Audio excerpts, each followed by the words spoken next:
All right, we are recording. Mics are on. John, if you want to take it away. All right, it's now still 2:01. Let's call the meeting to order. And first, let's do the Pledge of Allegiance. Pledge allegiance to the flag of the United States of America and to the republic for which it stands, one nation. Nation. Under God, liberty, justice.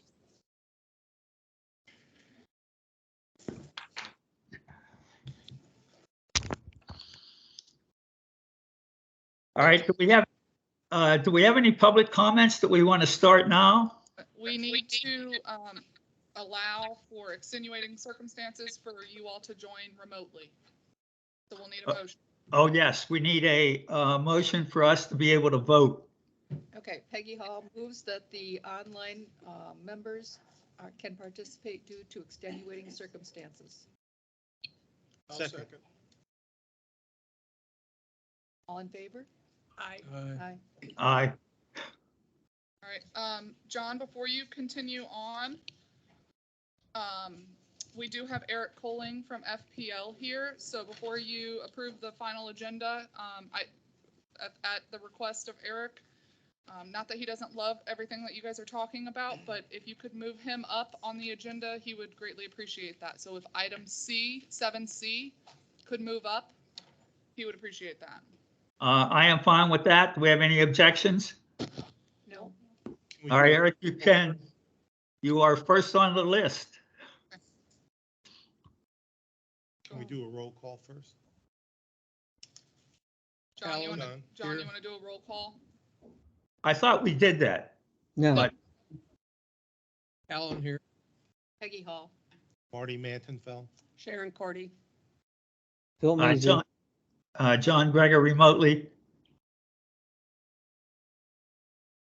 Go ahead, Phil. You hear me? I'm here. Okay. Yep. Randy. Yes, Randy is here. Can you hear me? Yep, we're good. I do have two items for public comment, two requests.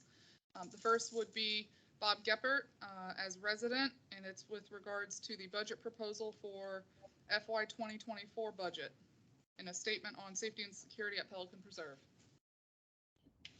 I thought we were going to do FPL first. Normally take public comment and then. I don't care. I'm willing. Because he's going to be a while. Well, I think this might be a more lengthy conversation, so I would appreciate it if you're. Yeah, let's do the FPL. I agree. Let me get there. Hold on. For the record, Eric Calling, Florida Power and Light. Budget. Here we go.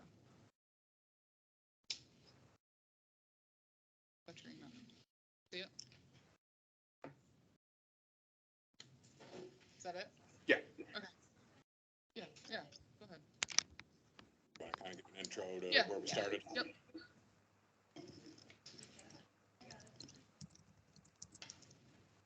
Oh, you want to be? Oh, okay, sorry. Eric Colling, FPL. Feedback from fine. Deborah Gentry, can you mute yourself? I'm trying to see. Thank you.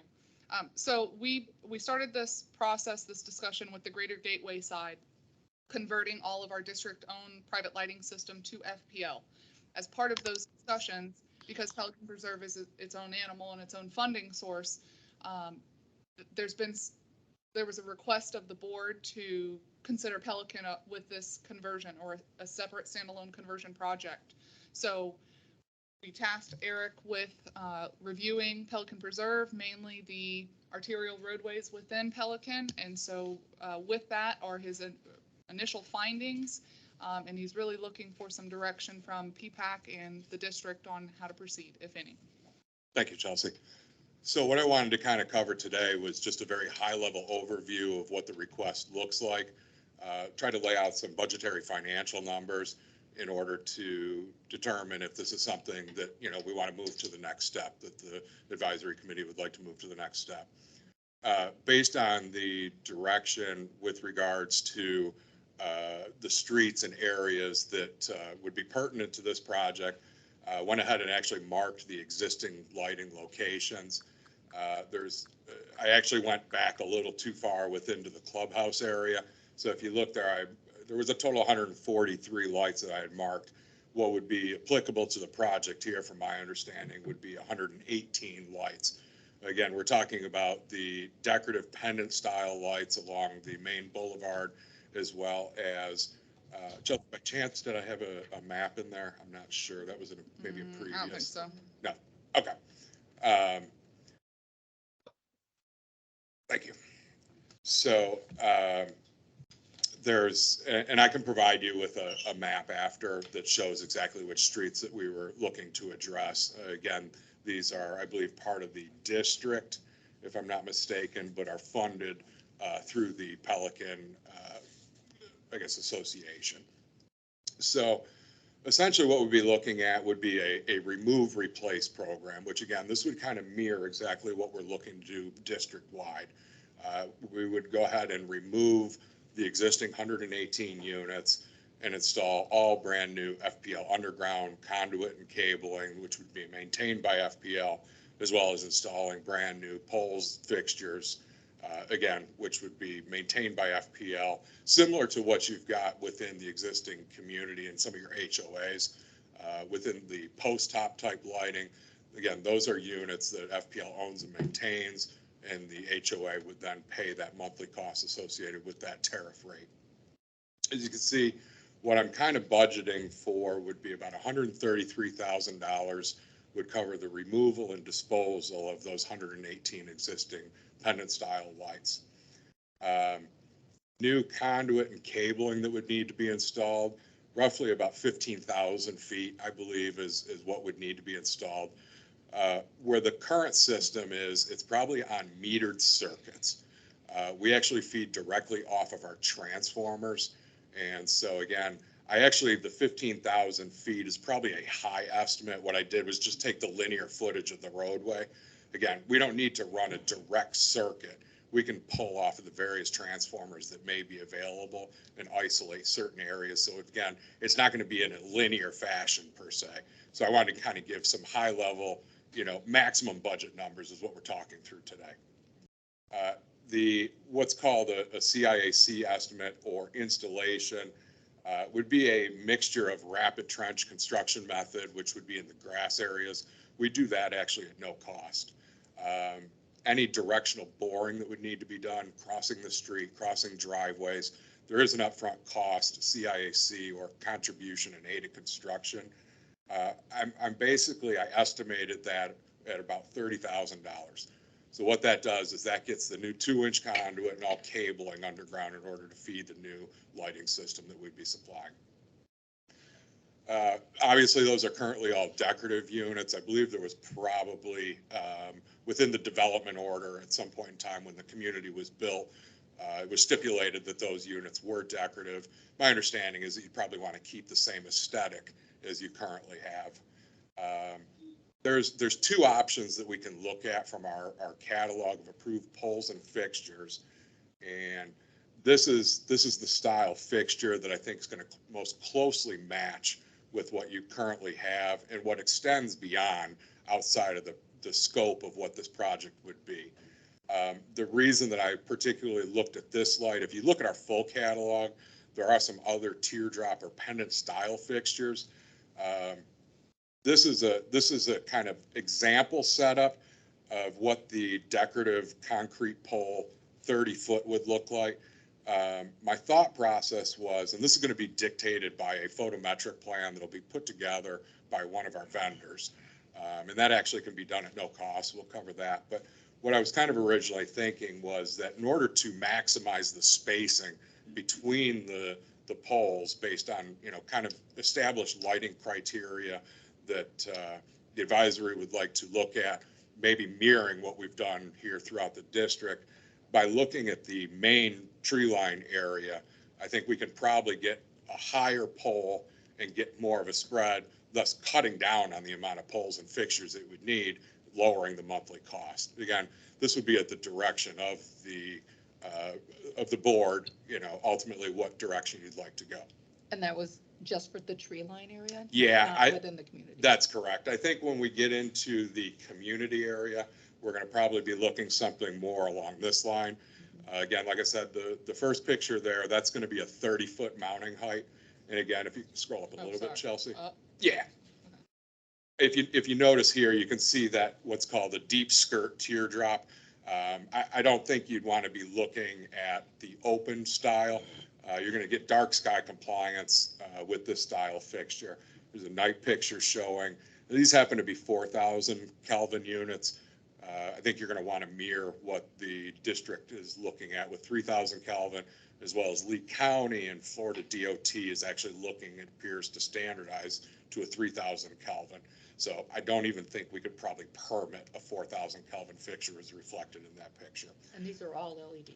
That's correct. Yes, that's absolutely correct.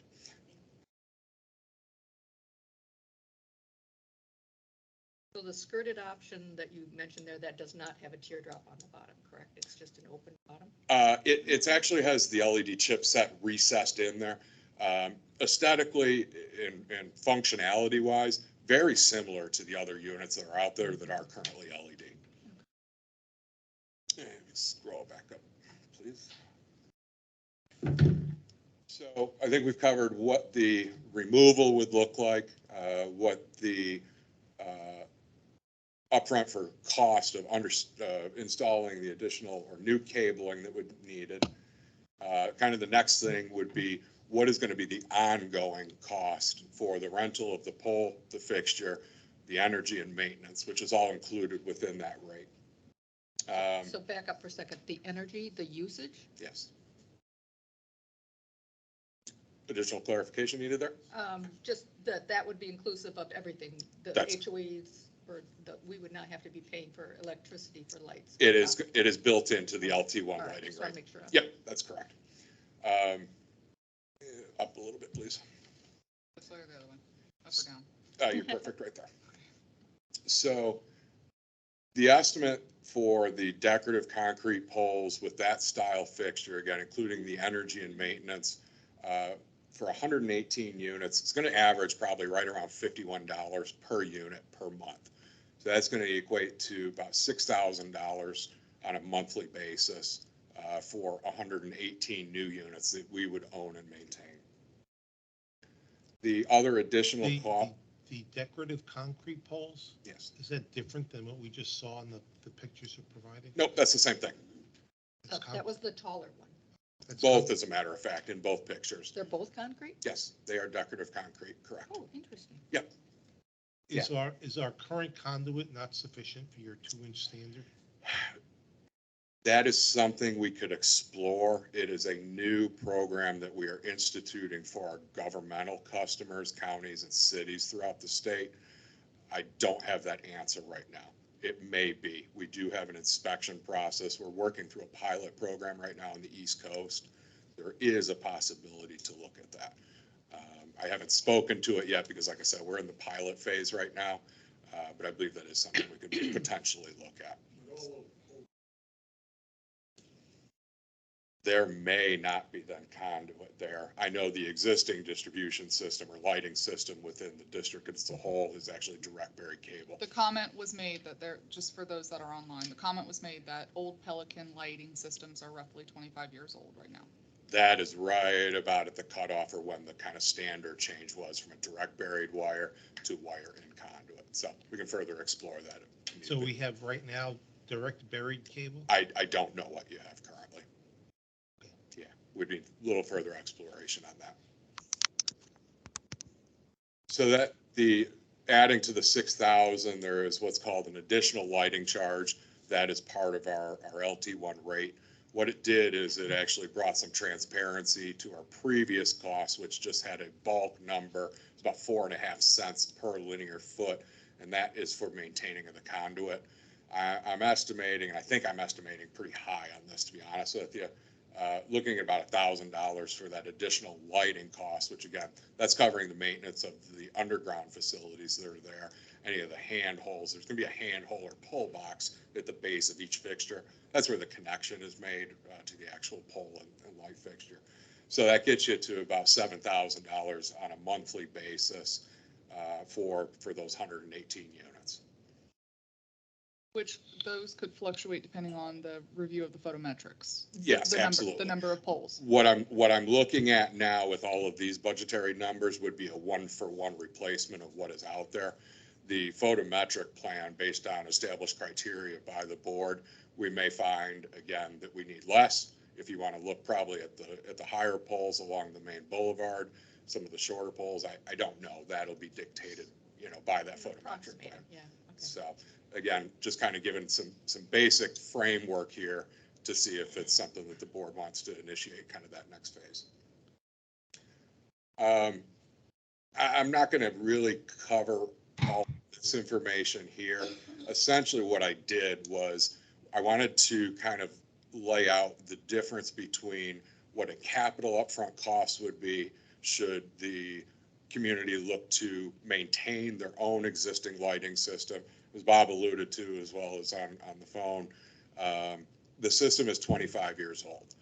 There is a life cycle analysis that would have to be done based on the existing system. And there would be a very significant upfront capital cost associated with the community going ahead and providing their own new system to be installed. These numbers that I did put here, that is a like for like comparison. Again, talking about a decorative concrete pole from, a tier 1 manufacturer, utility grade pole, and also utilizing what we call a tier 1 utility grade fixture as well. They are very expensive units. You're going to be looking, I think I had estimated $8,000 to $12,000 installed cost per unit. That would be inclusive of the undergrounding cabling if that needed to be replaced, as well as the labor and material. So as you can see, that adds up very fast. So it's a cost avoidance. And like I said, if you look at it from a life cycle cost standpoint, that's kind of what I tried to lay out here, is that's an evaluation the community is going to need to make. Do we want to own these and maintain these with the upfront capital costs, or is a quote unquote return on investment and a fixed number, because obviously the maintenance is going to be falling to us. That's built within that rate. All 118 poles, for whatever reason, fall down, your cost does not change. That's our responsibility to replace all of those units. Do we have? When do we have to make a decision on your discussion? Today, I'm just kind of looking for some guidance to move forward. What the next step really would be is if these are kind of palatable numbers that's worth investigating further, I'd initiate that photometric request from our vendor, Hall of Fame, and there would be no cost or anything associated with them going ahead and providing that for the community. Beyond that, what I'd look to do is have the community review that, kind of zero in on any changes that needed to be made. And then the next step would actually be, once that was approved by the community, that yes, this is what we'd like to kind of proceed with, we would go ahead and that would be submitted to our internal design team, which in turn would actually design the lighting system, the underground circuit, everything needed for that, which would then give you the final cost, or that CIAC, contribution and aided construction number, of what the upfront cost would be associated with it, as well as I could update these to accurate numbers for what your ongoing monthly cost would be. And at what point would there be the check to what Marty was talking about on the conduit in ground? We can do that at any time. Okay. Yeah. And then another question I had is, with the maintenance on this, what is the maintenance guarantee? Post Ian, how Anything. things got, yeah. Anything. I mean. All 118 could be knocked over and everything damaged. It's our responsibility to replace it. Right, but is that within 6 months? Is that within 2 weeks? Is that within? That is going to be based on resource availability. So it's not like we get prioritized because we're in this program? No. Correct. This is a standard rate program. We have 750,000 lights throughout our service territory that are under this rate classification. It's worth it. How does the cost compare to what we're paying, the 7,000 a month compared to what it's costing us now? We would have to do an analysis and look back at your guys' financials and what those costs have been over the last couple of years. I know with Ian, there were quite a few repairs that were done. So that would take a little time internally, but that's something that we could put together. What- Okay, When you do look at that as well, keep in mind that obviously the capital was spent up front in order to put those units in. So when you do look at your annual costs, really all you're going to be looking at is the energy costs for those units. And I believe that it was verified. I think those are about 100 watt, probably metal halide units. The energy on those units is going to be inconsequential. So just make sure when you look at that existing cost compared to, a budgetary number of $7,000, that taking into consideration, should you look to replace everything at a capital cost, the numbers aren't going to correlate exactly. Yes. Come to a mic, please, if you're going to speak. I guess I'm kind of confused. Can you explain what streets you're looking at? Is it all the lights within Pelican, even the neighborhoods, or what? And is it on tree line? Say who you are too. Sorry. What's your name? Ed Hedges. Name, please. Your name. Oh, Ed Hedges. Thank you. Azara. Thanks, Ed. Do you have the ability to pull up Google Earth really quick? I can. Bear with me 1 minute and I'll kind of outline exactly what I had looked at. But Google. Eric, you said you would provide us with a map. Yes, absolutely. Standard for initiating repairs and replacements. Typically, we are looking at a 10-day repair cycle. Given a standard outage, we look to 10 day is typically what you would see on our restoration. That's what we look to accomplish. Can you guys see this online? Can you see the aerial picture? Okay. So you did Pelican Preserve Boulevard. Correct. Pelican Preserve all the way. We did not, actually, we transitioned from my field visit to already existing FPL full maintenance lights. If you can kind of come back up to, I believe it was right about, no, down further, sorry. Yes, right in just beyond the bridge. I believe that's where the transition happened, that I saw that we did transition over to FPL owned and maintained lights. To the right there, that is Cypress. Yes. All of Cypress was part of this evaluation. At the first roundabout, again, it transitioned into FPL owned and maintained lights within that pod beyond that roundabout. Continue up around to, yes. Also included that, and at that roundabout, once again, it transitioned over to FPL fully maintained lighting within those communities. And then tree line all the way up to State Road 82. From the entrance of Pelican Preserve. That is up to- correct. Yeah. So just the main thoroughfares. We didn't go into the communities just yet, but that's what we wanted feedback from PPAC. And like I said, what I witnessed out there is that most of the communities already had full maintenance FPL lighting, which is the same tariff program as we're talking about here. Joe? Clarify, Ed? Sorry, John, I'm just directing people here.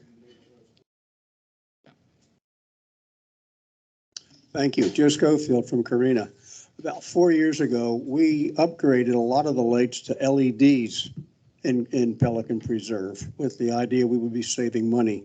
I'm not sure we ever were able to prove that, but we got brighter lights. We got a lot of complaints from residents who had lights now shining in their lanais and so forth. So I'm not opposed to doing this, but if you do it, you need to make sure that you can deal with residents that are going to be upset about a brighter environment, which I understand has happened in Gateway, or they're concerned about it also from their last meeting. So there's some issues to be looked at. The other thing is, what's the replacement cost of these poles? Because we pay for them if there's an accident. Hopefully insurance will do it, but I think these poles we have now are thousands of dollars and they take months to get. So that's another thing. What's the maintenance that we might end up with? Let me speak real quick to your question there, because you bring up a great point regarding light trespass. So what the photometric plan will show is a foot candle reading, and we can actually, typically we isolate it to the road because we're looking to meet a certain standard on the road as directed by the board. What we can do though is we can have that extend out, and you can actually see from a foot candle visual reference, you know, how this would impact any type of home areas. In addition, we have the ability to shield these fixtures from a front side or back side ability as well. So, and right now, currently shielding is actually done at no cost on a kind of ad hoc basis. So that is something that we absolutely look to address and take into consideration. Sure. Yep. So, Yep. so each pole, how many lumens does it currently project? And how many lumens does your poles project? I can't speak to exactly what the current ones are yet. Metal halide, I know we got 100 watts, but I have no idea. let me follow up on that. I don't want to speak, you know, without having a little more confirmation of exactly what's there. Regarding the new units, what we'd be looking is there's two separate wattage packages on that fixture that's on that second page, the deep skirt teardrop pendant style. We'd be looking at 144 watts, and I don't have the catalog with me. I want to say 14,000-ish lumens, and then the higher wattage package is going to be closer to an 19,000. So the higher wattage, we'd be looking again at the main boulevard, again, trying to minimize the amount of poles needed to achieve a certain standard. Obviously, when you get into the neighborhood areas, we want to look at a shorter pole with a less lumen package, or again, to minimize the light trespass that you had brought up. What do you need from our committee today? If you would like to provide direction for Eric to do a free photometric survey of the main thoroughfares that we just discussed: Pelican Preserve Boulevard, Cypress Grove Drive, and Prado. And tree line. And tree line, thank you. Yeah, what I really wanted to establish today, like I said, was some very high level budget numbers to say, okay, you know, we're going to look at a capital cost to the community for removal and some installation, you know, $150,000. And then the main thing was, and obviously there's more evaluation that the community, that the board will need to do. But you know, I didn't want that $7,000 a month to be a surprise. Like I said, the evaluation there is, again, speaking to exactly what you had said, what is going to be the replacement capital cost, which, like I said, for like, you know, product and material, again, probably looking at $8,000 to $12,000. Now, obviously, you know, the board could pursue any type of lighting options through a you know, contractor out there. Just looking at a like for like of what we'd be offering, again, utility grade tier 1, you know, 170 mile an hour wind rated equipment, you're looking about $1 million was my estimate at a 1-for-1 replacement. Yeah, there's a lot of numbers there, Eric, and I appreciate what good work you've done so far, but Chelsea, can Laura or yourself put together some sort of a financial analysis to kind of put this all together, how it affects our budget? Yeah, Laura would love to do that. Yeah, right. I mean, I'd like to see that first before we really take a closer look at it. Okay. You know, what's Yeah, it going to cost? I totally agree with that. And then what's it going to cost initially, and what's it going to cost us year after year after year after that? So, Yep, we can do that and try to get it back to you guys at your next meeting. good, thank you. So then we will hold off with any decision with Eric with FPL. And, until- and I appreciate you taking that step. Yeah, thanks. Okay. What's the analysis for the district? The analysis for the district will be looking back at our historical cost for those lights. Now, understand that it may be a little difficult to get because some of those costs may come in through the O&M reimbursement line item. So Laura's going to have a little bit of digging to do. So it may take a month, maybe a little bit longer, but we're really in no rush to make this decision. Right. But it's a savings right now. we are projecting a net savings and consistency throughout the community. Like Eric alluded, a lot of the side streets already have full cutoff FPL fixtures. And I know it's been quite difficult on both sides, truthfully, from the Gateway side with FPL on getting lights repaired, but then on the other side with West Coast. And we've had some of our private vendors of our street lights getting them out to do the necessary repairs too. So the feeling is on both sides regardless. but we will do some due diligence and bring it back to you. Laura will do some due diligence. And, bring and it back I to you. can appreciate as a resident here as well, who lives about 10 minutes from Fort Myers Beach. We had about 29,000 lights that were damaged as a result of the storm. Can we get the lumen survey also? Because, we He might- would not have that because that's our lighting system, but perhaps we can see if West Coast has any information or specifications on the lighting fixtures that they put in. because we might be able to, depending on the lumens, we might be able to add or subtract the number of poles. right? Yes, exactly. But the photometrics, and that's what Eric was saying, is the free photometrics would provide based on their standpoint, if you guys wanted to direct them to go ahead and do that. But if you want to wait and we can do some due diligence on our end, we have no problem doing that. You want to wait? Well, I'd rather make sure that it makes sense for us before we direct. I appreciate that. Yep. Thank you. Okay, we'll do that. All right? Thanks, you. Eric. Do we Thank need you. an official- Appreciate the time. No, we're good. Okay. We're good. All right. All right. So if you would like to jump back to public comment. Bob, you want to talk? You want to jump back to public comment? Okay, John, just so you're aware, we're making Bob come up and talk again. Good afternoon, Bob Geppert from Breno. 3 minutes. Everything that I can't get done in 3 minutes. Everything that I'm going to say relates to my comments. First of all, I put in front of everyone a budget proposal. Everybody in the audience should have it. This is something that I personally worked on because I like it. It took the approved version 3. Bob, did you share that with those that are online? I do not No. have that, and I need it in order to get the stuff to We do Steve not if we're have gonna that. make changes. So I can share that. We'll get that. And it'll be part of this meeting minutes.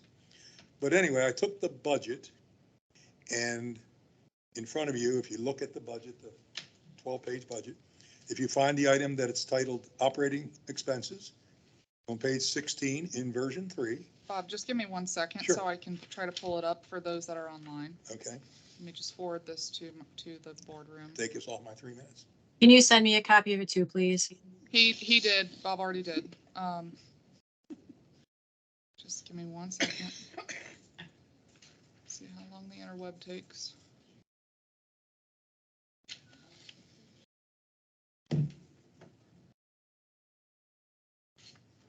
So while we're waiting for that, just for some context, my objective in doing this was to keep the year-over-year cost on the non-ad valorem tax less than 3%. The notice that came out to all of us was at 9.7. It's currently sitting at about. If 5 items that we have in this proposal would be accepted by you guys, then the non-ad valorem tax would go up 2.9% from 23 to 24. And that was my objective, to keep it under that. So the specific line items that are under discussion that I'm offering for your consideration is the professional service fee. Other times that may have been referred to the O&M, but it's a current price of $93,000.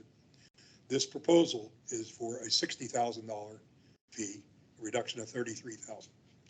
The only comment I will have beyond that is this is still subject to ongoing negotiations between the district and the PPCA and John Gregg on your behalf.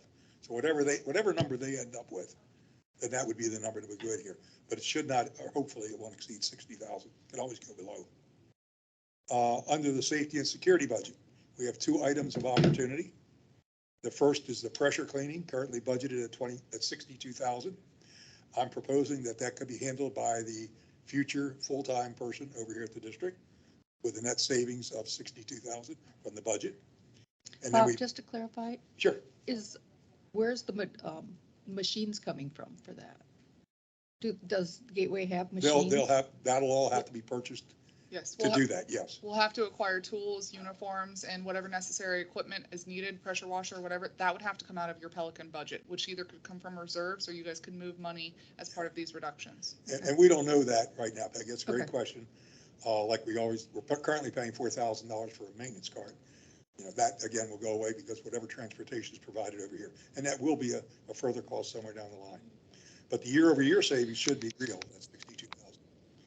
Under the area of landscape servicing, and this is a whole other can of worms, but in the budget we have for irrigation repair and maintenance, 39,000.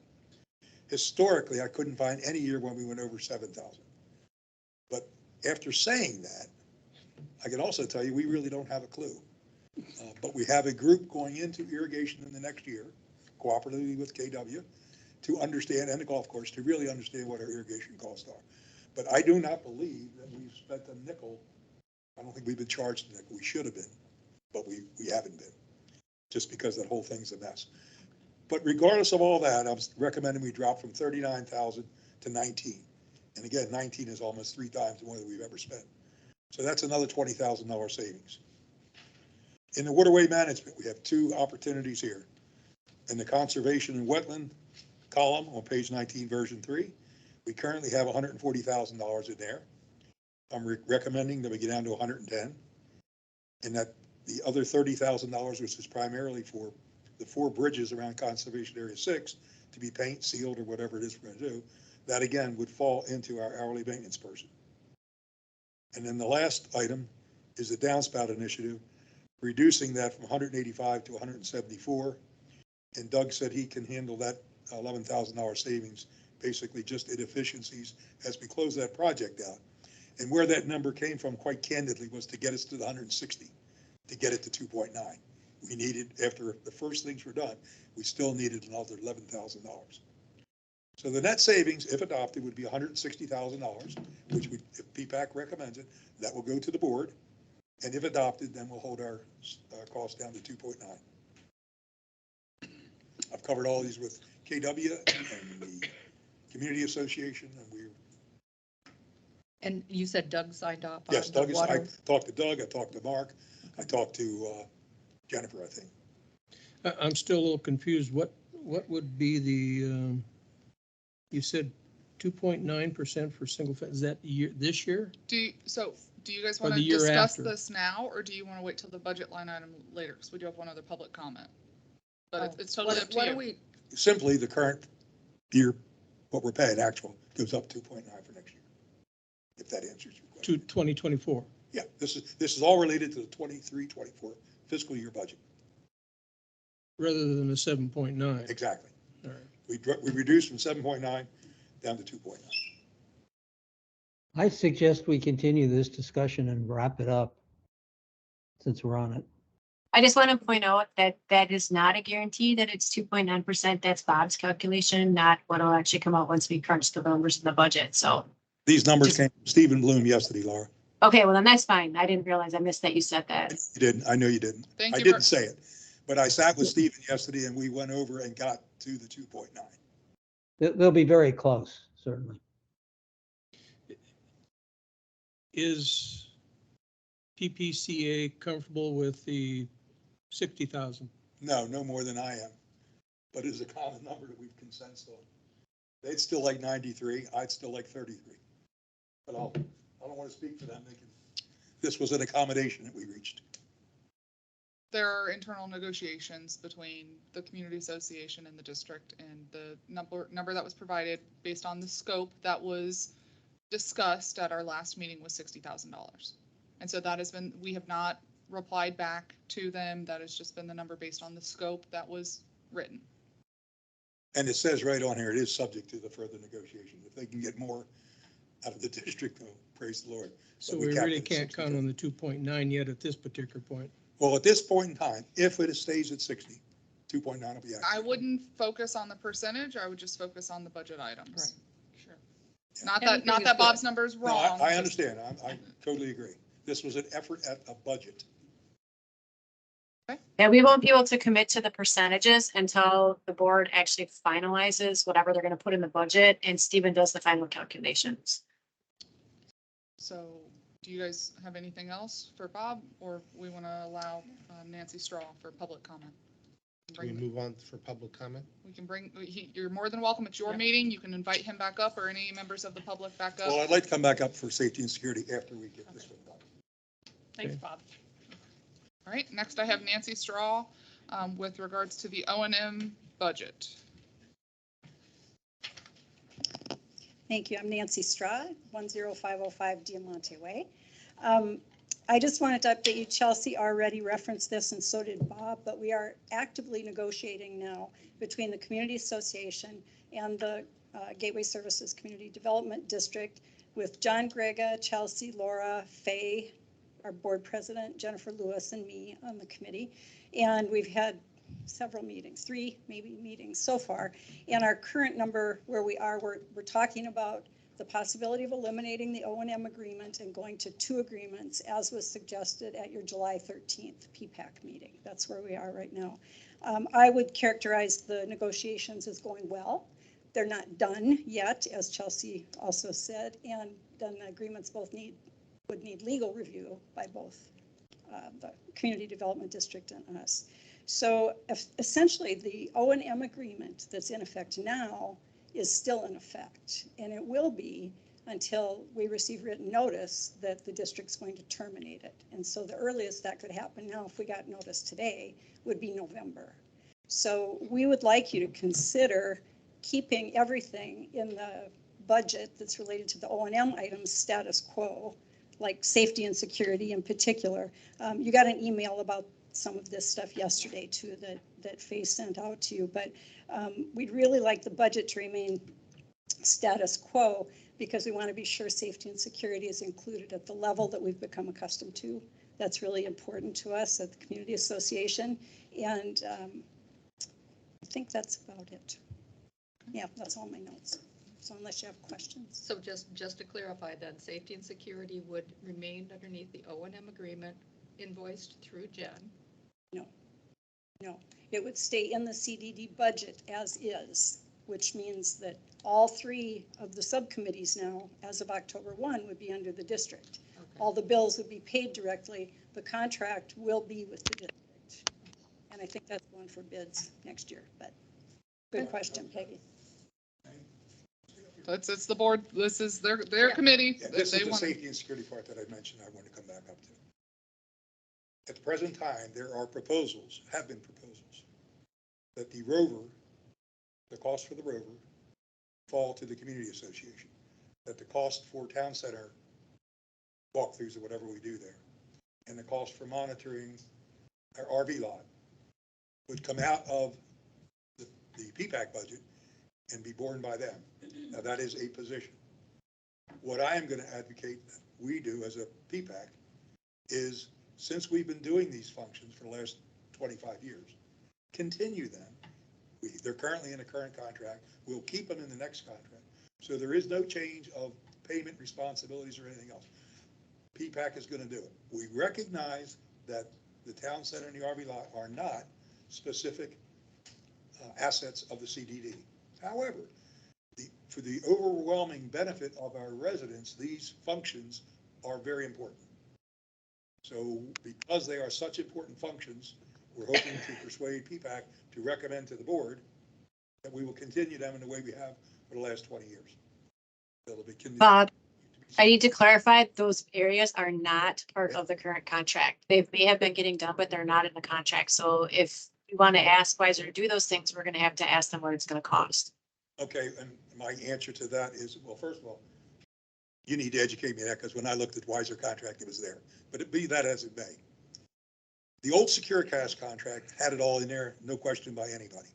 If Weiser bulks, or if Weiser wants additional funds to take on what they would consider to be added responsibilities, we'd put it out for bid and bring Securitas. I'm sure they'd love to come back and do it all at the same cost. So there's not going to be a dollar for dollar change here. That is not the intent at all. It's just who's going to be responsible for doing it and budgetary. And we have reached, we, the community association, and Bob have reached the consensus. Bob as resident. As residents. Yeah, Bob as resident. As resident. And that's why I'm here as a resident advocating this. But that's how I see that we'll all come out as a win-win. So that was my second part. I'm done. And then we can always come back at a future point and revisit the rover, everything. So from a staff perspective, we are evaluating and reviewing all of the existing contracts and future contracts. And we have had lengthy discussions with the small internal group for the negotiations of the O&M. And part of that, and part really, it stemmed from the safety and security subcommittee reviewing the post orders, is making that align with our current contract. Granted, that contract is, I think we're getting ready to renew for its last year. So the scope and specs were written 3+ years ago. So we will be reviewing the scope and specs moving forward. It'll have our attorney review for legal purposes, but we have one more year on the contract that we intend on, renewing with the approval of PPAC and the board. And probably in the springtime, early 2024, we'll start writing the specs and scope for the next RFP. So. Yeah, the current contract is good until September 30th of 2024.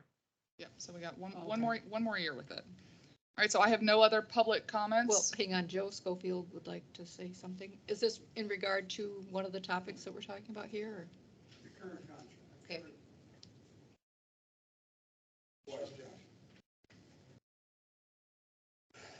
The O&M agreement. Just identify yourself. Joe Schofield, Carina. The O&M agreement has been around for quite a while, but there were a lot of changes made to it about 3 years ago, and a lot of arguments, a lot of discussions. $93,000 was what the board, by one vote, agreed to do, the PPAC group did. Since then, there's been changes to what the management company's been accountable for, basically landscaping. That was, from my understanding, removed. The management company at that time was not really open to a lot of what was going on. We had 4 landscape contracts, not 1. They were mismanaged. The other contracts that they were doing, we weren't getting open, and I would hate to use the term honest, but I will, answers from that management company. My concern is all this talk about the O&M agreement, it's taxpayer money. You're responsible for taxpayer money, as is the CDD. Part of the problem that we had was the management company had no stake in that game. They could go and change a garden and put stuff in that took more water, more maintenance. They didn't care. We were paying for it mistakenly, not knowing it. The attorney told us that was illegal. We could not spend taxpayer money on private property, such as the town center for the roving car, the golf course for the roving car. We can't landscape golf course property. We were. We can't landscape condo property. We were. We can't landscape town center property. We were. That was all deemed illegal. Now, I understand there's a good reason to try to have PPAC pay for that, because if we don't, the town center does, the master board does. And then the master board's going to have to increase the fees, which probably is something potential buyers are looking at more than what the taxes are. But there's a fine line here. Part of the problem that we got into was WCI worked with the management company. They established ground rules that had no foundation or basis. They just did what they wanted. Nobody really caught on to that, and it was not made a point to us. You as a board have a responsibility, now that this has all come to light, to make sure that whatever gets, I say, the board gets the privilege to handle taxpayer money for the benefit of the community. And it is a privilege. You're giving them an opportunity to do something. You have the responsibility to make sure that it's done properly and right. And you have the responsibility to have the books open to your inspection to ensure that money isn't being wasted like it had been in the past with the former management company who blew money all over the place. That's my comment. Be careful. All right. Be careful what you Thank you, ask Joe. for. We appreciate your comments. I have no other public comments, none online that I see, and none were submitted. So we have 2 approval of minutes that we'll need your motion on and signatures. So are we done discussing this particular topic we just got through with? Well, it's further down on your items for discussion for the O&M agreement and Okay. budget discussion. All right, thank you. So I'd like to make a motion to approve the June 26th and July 13th meeting minutes. I'll second that motion. All in favor? Aye. Aye.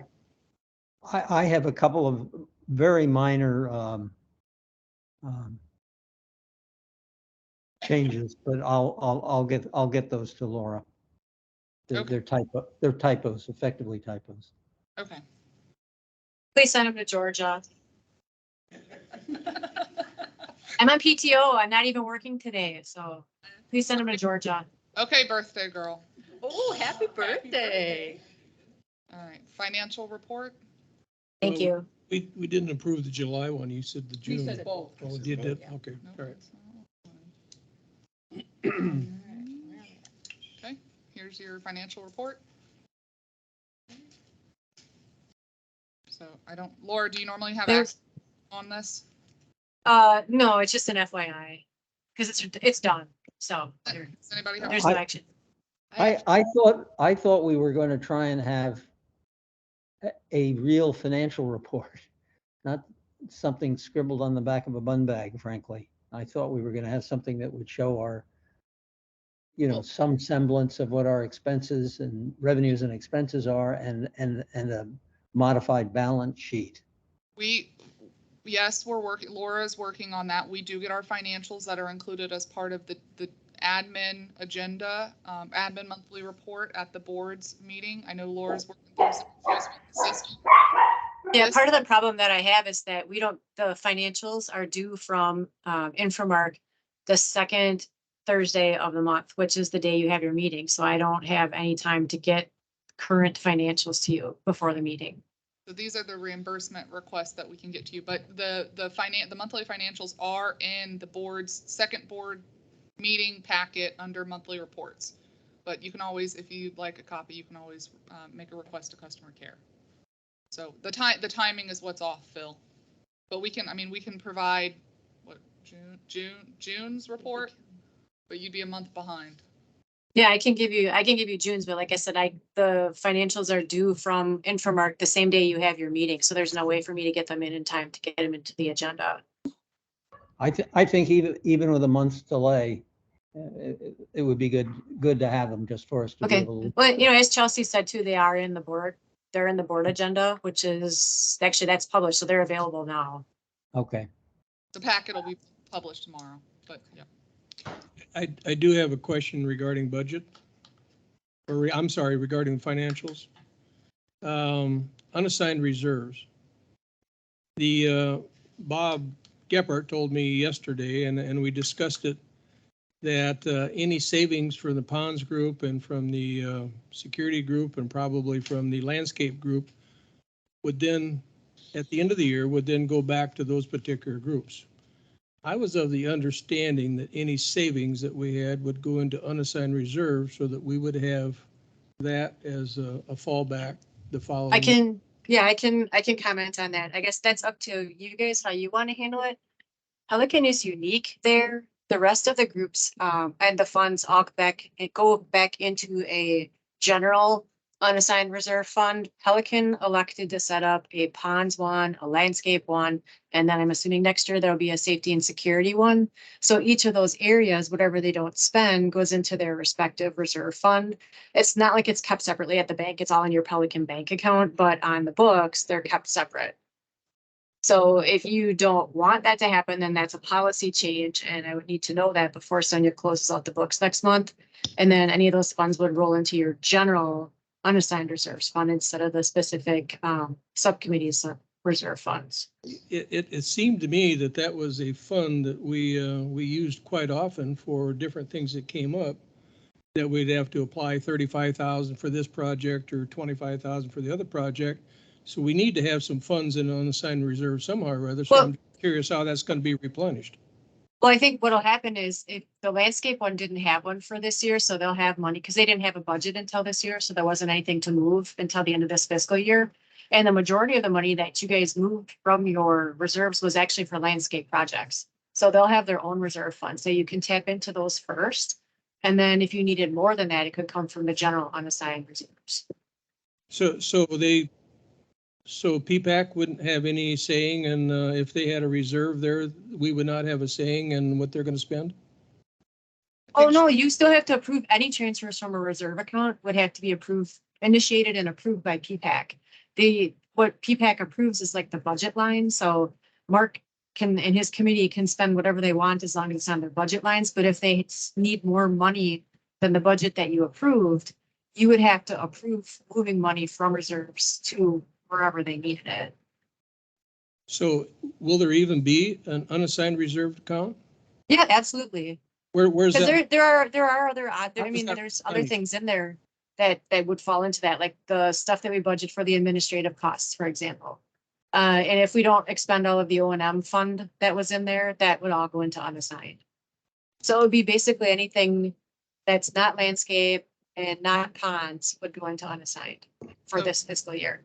Laura, I believe his question is how do they replenish that unassigned reserved fund if they keep spending out of it? They would have to actually put money into reserves. So was that your? Yeah, kind of- if each one of the groups, work groups, has their own basically unassigned reserve account, only if they didn't spend the money, that's correctly. But we always had an unassigned reserve account that we could, when we knew it wasn't in the ops budget and we needed some money, we could go ahead and appropriate it. Yeah, you'll still have that. P-PAC, we as. Yeah, P-PAC. you'll still have that. You still have that. That's not going anywhere.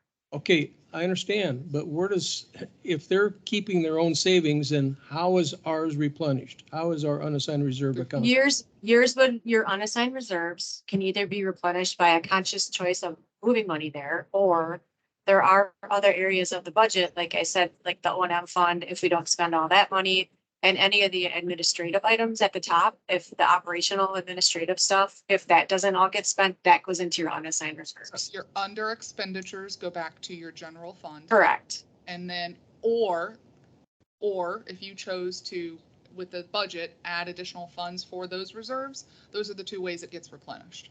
Right. And what are we sitting at now for unassigned reserves? Let me check the current financials just a minute, please.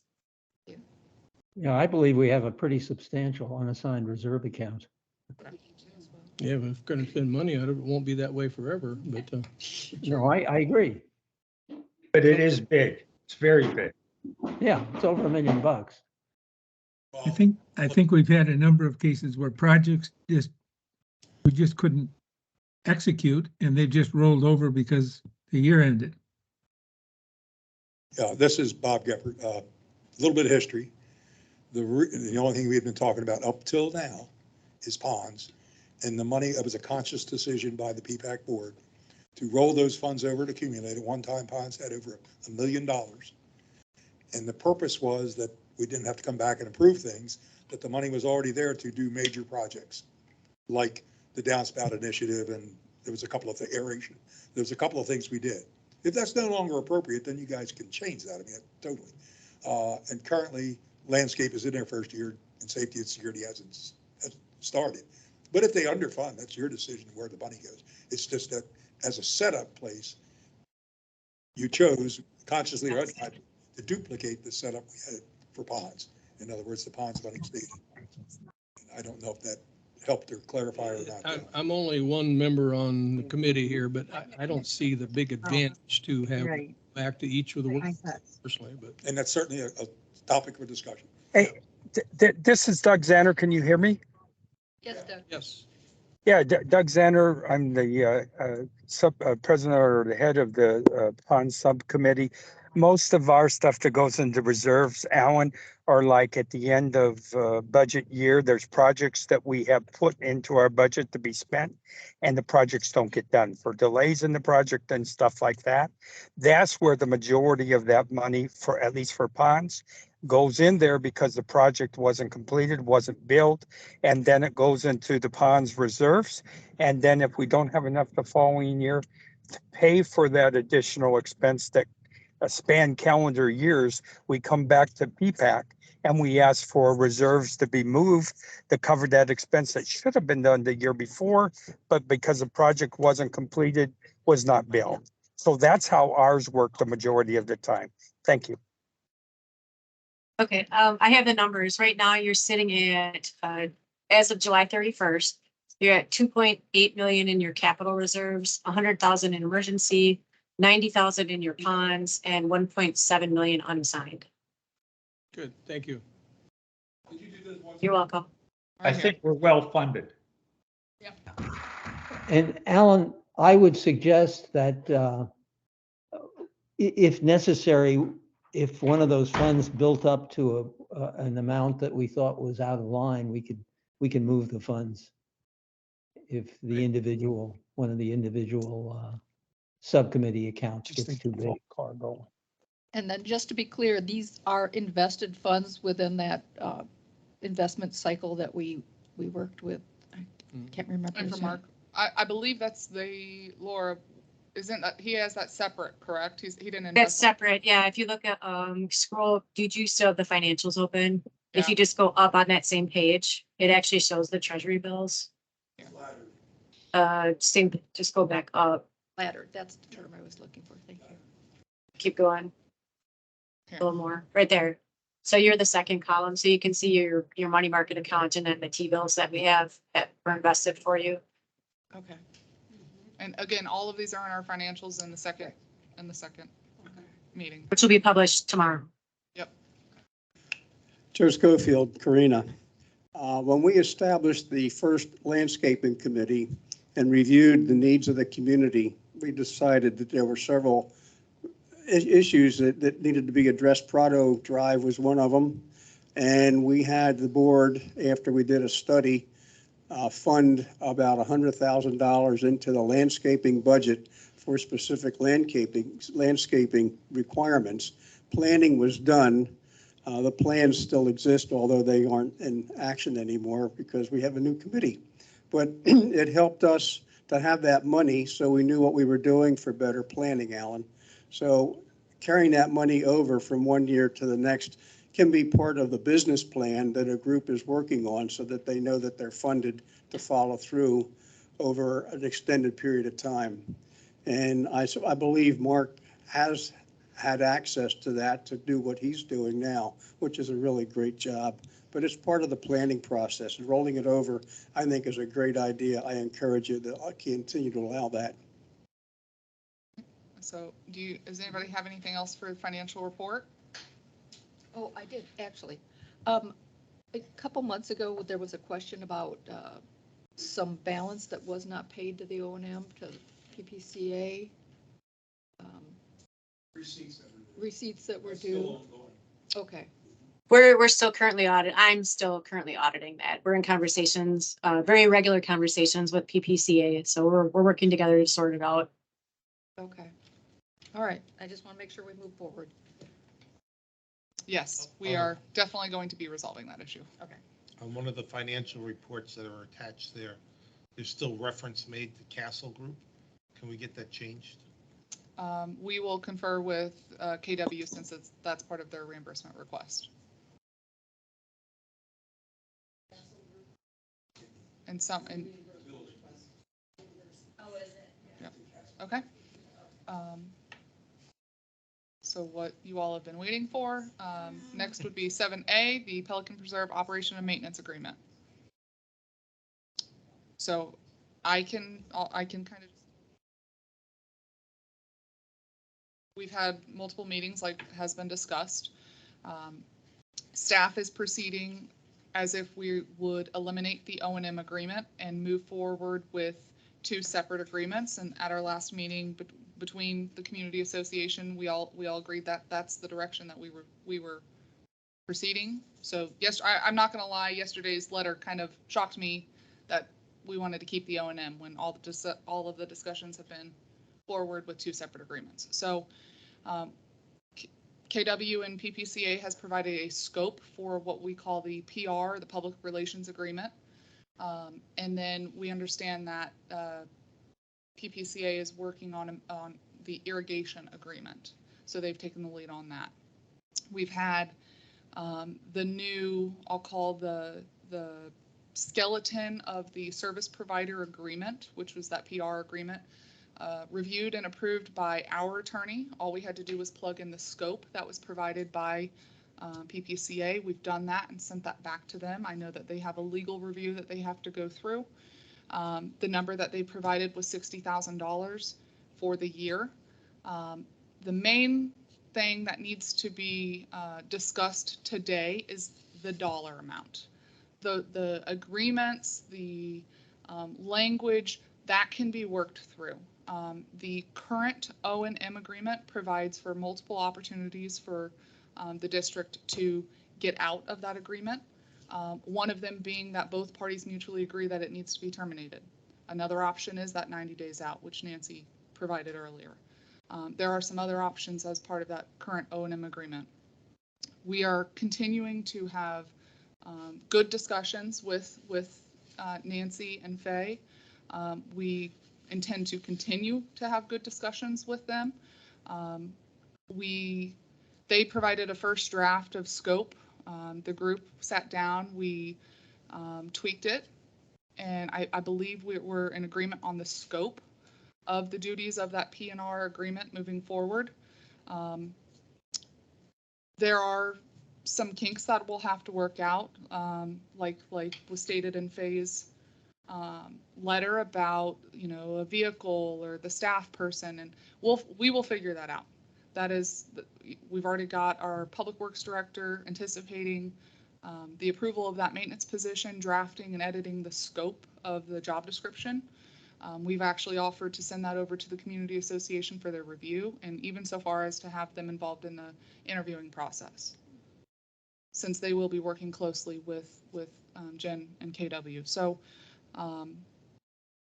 that's kind of the gist. Laura, did you want to add anything to it?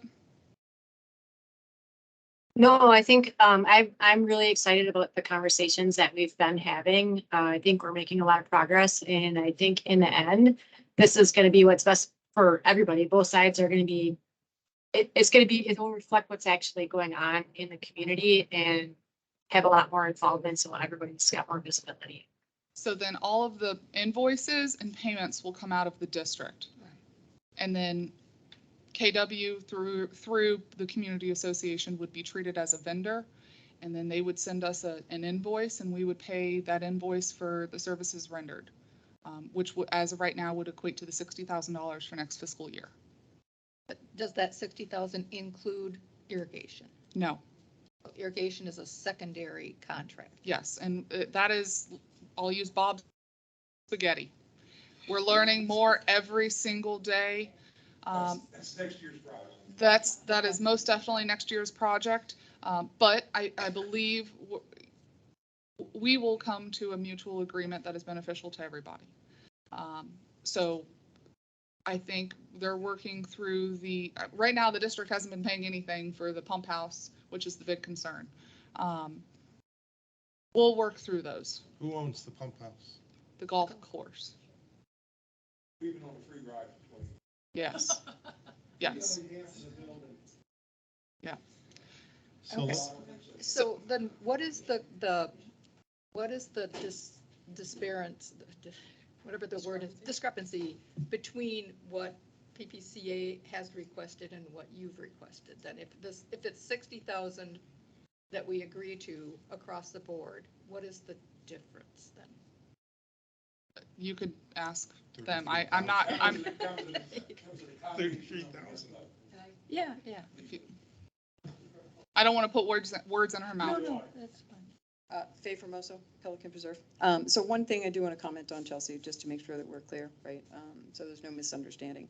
In terms of the letter that I sent, and speaking about the O&M, the point of that was that we just keep the O&M as is. So what I'm saying is we're working off of that today while we're working through the new agreement. So it's just a matter of maintaining status quo until we get this new agreement done. To Chelsea's point, we've made some progress on that. We continue to make progress. We have another meeting. I've sent over the boilerplate template that you sent over to our attorney, Steve Adamczyk. So he's looking at that. Once we get that back, it obviously is going to need PPCA board review as well. So there's still a process that it needs to go through. But we are in fact making progress.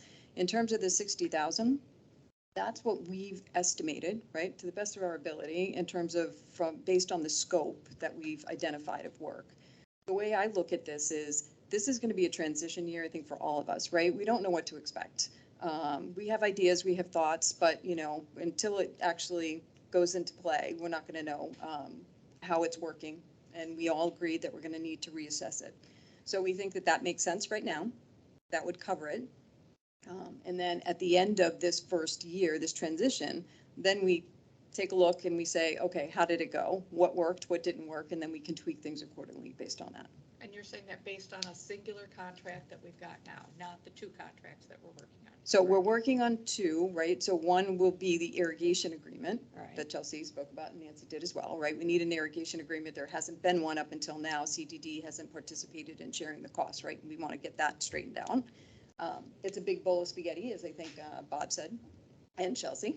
And so that's going to take some time to figure that out. The other agreement, I don't know what to call it, right? I mean, it's an agreement between PPCA and the CDD for scope of services that KW, Jen, will provide, as well as we're looking for, which we've had conversations on, what I call SLAs, service level agreements, and services, right? Just to make sure that the level of care that Pelican Preserve and the residents have become accustomed to, that those continue, right?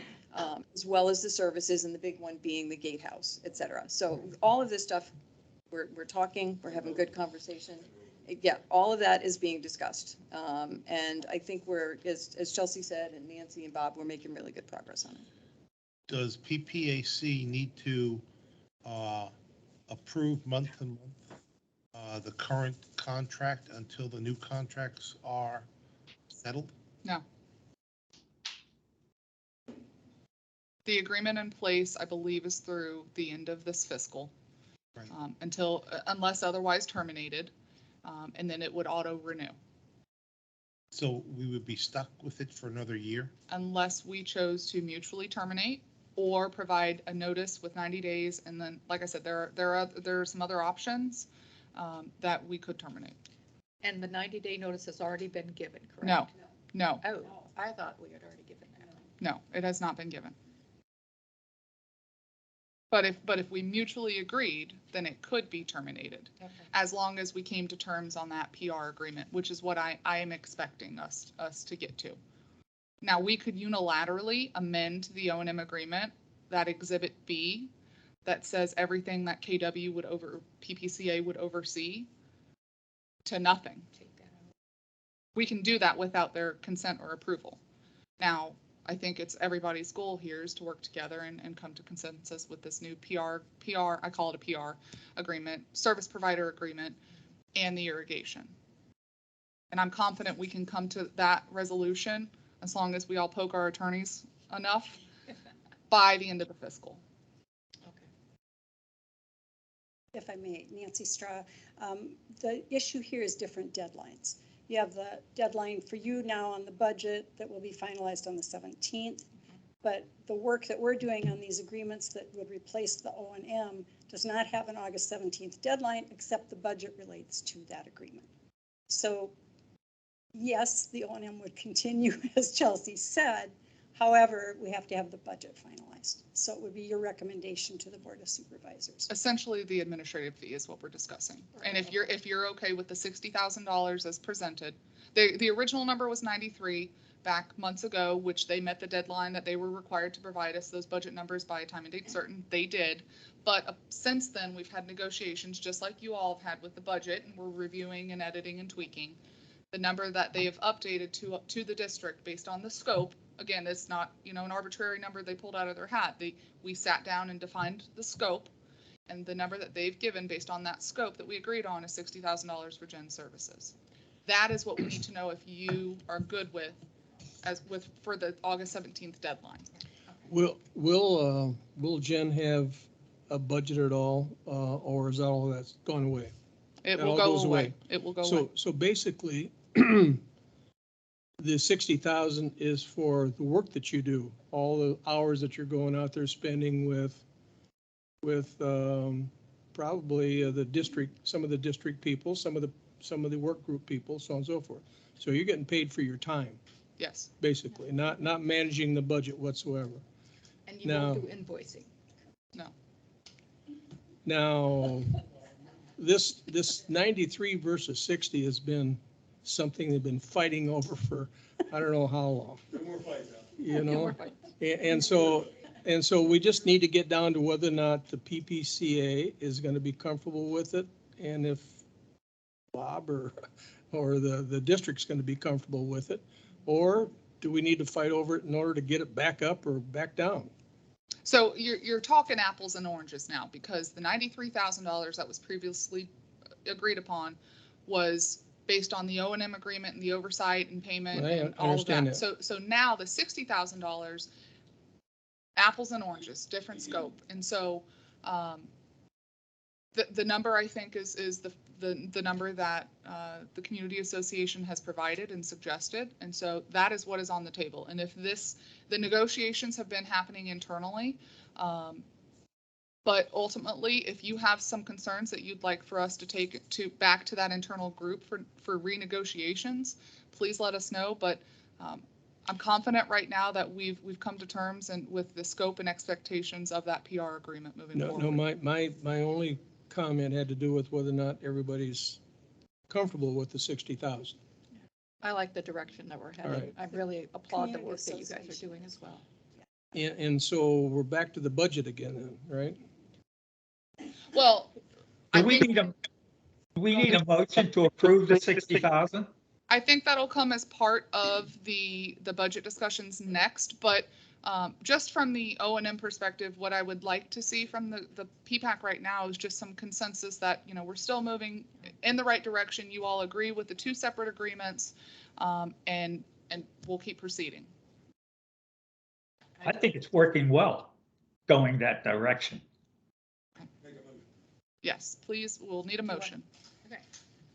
Peggy Hall, I'll make a motion that we continue to authorize Chelsea and the district to work with KW and PPCA to reach accommodation on the O&M agreement, also known as the professional services agreement.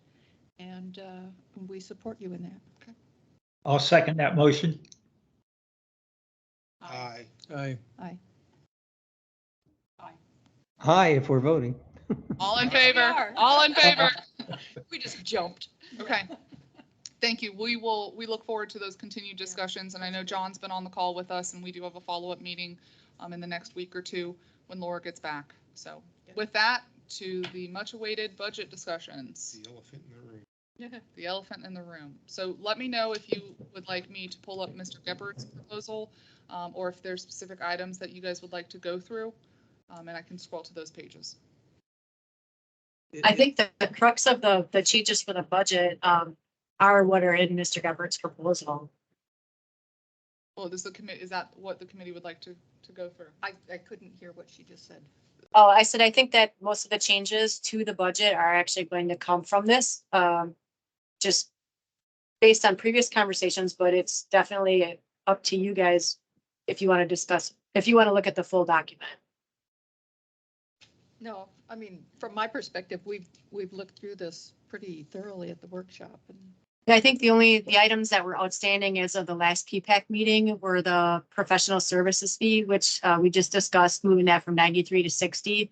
And then there was some question about the irrigation expenses. And so some of these other ones are new from our last meeting, but those were the two big ones that I had notes for based on our July PPAC meeting. And we took the $40,000 out for emergency, was Yes. it? Yes, yep, took that out. It came out. And we still have 200,000 in for increasing the capital reserve. Correct. I support what Bob has proposed, everything on it. Excuse me, just a minute. Nancy, you had said something about safety and security was a concern from the PPCA side. The only two things budget-wise in here deal with pressure cleaning and maintenance and CART and R&M. I don't think that's anything that you're really concerned about, right? No, the agreement right now with Weiser stays in effect for another year, as we mentioned. So I think we need to monitor how things go when this goes out in the RFP, because Gateway will put that out next spring in an RFP, and we just need to be sure that the scope of services included in that agreement. So it really doesn't have anything to do with this budget item here. No, this budget includes everything. All right, thank you. Okay, so I've got a couple of questions that I need to be educated on. On the attached document for Pelican Preserve Fund, page 18 of 65, can somebody explain to me what special assessment levy is? That's the actual revenues that we collect. That's the actual revenues we collect. Yeah. On page 19 of 65, We have vehicle maintenance, vehicle operations, food oil. Those are the shared expenses that you have. Pelican Preserve pays 14% of the administrative costs for the district. So anything that has the word administrative in it, those first two categories there, that's all the 14% that you guys pay. So that's like for the district vehicles to go over there for gas, for repairs, things like that. Understand, Those, not aware of the 14%. There you go. We're educating. And that was negotiated how?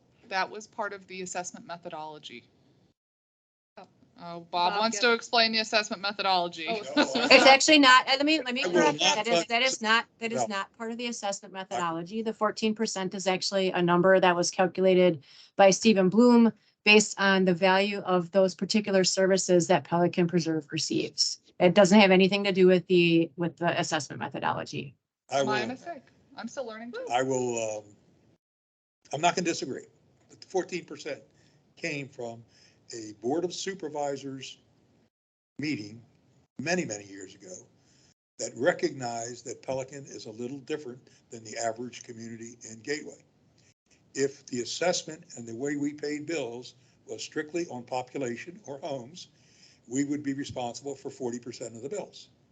And the rest of Gateway has 60, because that's the way the population and the voters are set. But the board, in its infinite wisdom, constructed something that's called the interconnectivity agreement. And it was a recognition by the board that Pelican residents are not going to use the swimming pool over here. They're not going to use the soccer fields. They're not going to use the dog park and all the other amenities that are available to Gateway residents, because we are Gateway residents. So what they came to was a determination that our fair share, our equitable, and not an assessment methodology equitable, but our fair share was 14% instead of 40. And that's what we have been paying all along. And that's why we try to maintain at least 2 Pelican residents on the board, because there have been supervisors in the past that would like to do away with that agreement and just have us pay the 40%. Actually, I have a little more history on that. When I first started here, it was actually 17%, and Stephen evaluates that each year. And then if there's changes that need to be made to the allocation, he does that. So it's been at 14% for the last 3-4 years, but the first year I was here, it was actually 17. Thank you all for the education. Yeah. We need anything more to be educated about? Page 55 of 65, staffing plan. Okay, Where's hiring? hold on, let me get there. And is it only one person? It is one Yeah. full-time maintenance position that would be dedicated 100% to Pelican, because Pelican will be paying 100% of that position. That's quite a position. Right here. Maintenance worker 1, Pelican. Pelican, okay, thank you. That will also be reviewed next year. All right, Bob, you gotta come to a mic. Bob Geppert again, just to elucidate a little bit. Right now, it's 100% Pelican, but that's only if we can effectively use them. If it turns out that, it is half a man, then that can be adjusted. Or next year. woman. Or half a person. Then we can look at that next year. You know, But that's our 19 going out. 19 bucks an hour, you can make that at CVS. That's pretty low. Well, he's going to inspect bridges. She or she. Well, that's my next question. Page 64, 65, capital plan for Pelican. Bridges has $0. Now, walking around with the inspector that I did last week, I understand that bridges are designed for, roadway bridges rather, are designed for 75 years service life. Okay, and are required by the state of Florida to be inspected every 2 years. And the cart bridges, depending on their length, probably could go every 5 years. But we have no capital plan to replace any of the bridges. And I guess some of the bridges that are on the golf cart paths are CDD assets. And honestly, 2 of them that I observed are missing structural members. And we don't have any capital plan to replace any bridges. So part of this assessment that we are looking to get a price from Volkert from, well, number one is to have a conversation, and as I was looking at this, I'm assuming, and we all know what assuming does, the bridges, the golf cart bridges specifically were permitted as part of the development order with the golf course. One of the conversations we had with the golf course, Joe Tarja and Torba and Desi this morning was to confirm their ownership and maintenance and responsibility. So we have to do a little homework on that. I don't want to expend any of our taxpayer funds on property that's not ours per se, right immediately without some type of agreement. So it's going to take a little bit of time with some homework, but the bridges, the main box culverts, those are fairly new, but I'd like to get Volkert out, do that assessment and provide the report and then make a plan from there.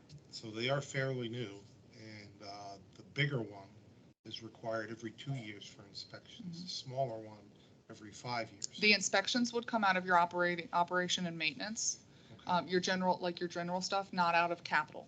And there was the bridge for Pelican Preserve Boulevard. It was identified that it's missing a seal between the sidewalk and the curb, which is currently leaking into the structure. Okay. The good news is it's also leaking out. Okay, well, that's even better. So that's the plan moving forward. Hopefully get this report, do some homework on ownership, responsibility, maintenance, etc. And then I'm confident that by the time you guys have these conversations next year with budget, we'll be able to get an updated, put a plan together.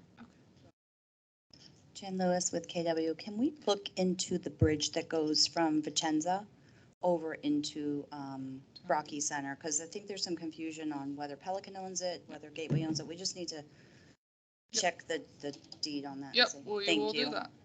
I'm pretty sure that one's on Tony's list, but we can make sure we confirm that. Is there anything else budget related, or do you want to go back to Mr. Geppert's? Chelsea, I have a question. I don't know how I have to ask it. This is Doug. But the 92,000 that is coming out of Bob's recommendation is actually the work's being performed by the handyman or the maintenance person that you're proposed to put on board.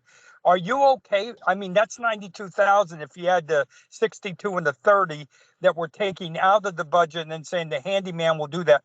Are you okay with that, Chelsea?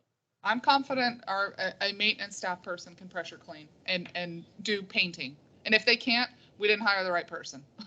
well, you might need a second person for safety. I learned a hard lesson. You got to wear Windows on the steel-toed roof. boots too. So, Oh, yeah. To answer your question, Doug, yes, we are comfortable. From a staff perspective, at least I'll speak for myself. Laura can chime in. I'm comfortable, at least for the majority of these items. Understanding, if we, like I told Bob, if we purchase a cart, the first year I would assume that if it's brand new, there shouldn't be any maintenance, if any, on it. But moving forward in years, there should be some maintenance allocated to that. But I'm comfortable with the changes proposed and what's on the screen right now. Because we still have a partial of another maintenance person if to Marty's point, they needed a secondary person for safety, correct? I believe. Yeah, there's 5% of each of the other maintenance people. So yeah, absolutely. Or if they're not here, so whatever, there are additional maintenance resources allocated for Pelican. Thank you. It's 5%. One thing that I would like to say is when we go to hire this, I would recommend the committee, one from the CDD and KW and no? No, it's not. The staff personnel fall under the district manager. The board, even the board of supervisors, cannot dictate anybody other than myself. So the hiring and firing of staff falls under district management. For this position specifically, I would expect Jen or somebody else from KW to participate with our public works director in doing the review and interviewing and hiring of this position. So that would be a board. It's a panel. It's an internal staff panel. Okay. Not a board, not a formal board. Okay, so more than one person is going to interview. Of course, more than one person interviews all of our positions. They even sometimes go through 2 rounds, All right. most of the time. That's what I was looking for. Thank you. Yeah. So I would, Chelsea, this is Randy. Who is this maintenance person going to report to and take orders from on a day-to-day basis? That would be our Public Works Director. Andrew? Andrew, yes. Okay. You said it's 59,000 is what the cost would be, salary would be for this person? 59? If you do the roll-up costs, if you do the bennies and everything else, if I We've got it. calculate it right, it's about 81.5. We've got it on here. It's right at 59,542 at $19 an hour. Yeah, So this- but the bennies and everything to go along with it. Yep. is up- That includes that. That's all worked, that's all figured in there. Right there. Yeah. Okay, See, all right, thank you. So I'd like to make a proposal to adopt Bob's proposed changes to the, is that a motion I hear? that's correct. I'd like to make the motion to accept the fiscal year 2024 proposed changes by Bob Gifford's sheet here as proposed. And I will second that motion. So is there any more Discussion. discussion? If there's no discussion, who's in favor of the motion? Aye. Aye. Aye. Aye. Motion carries. All right. Next, we already had Eric come in for FPL. And next is your subcommittee updates. Doug, you want to take the floor?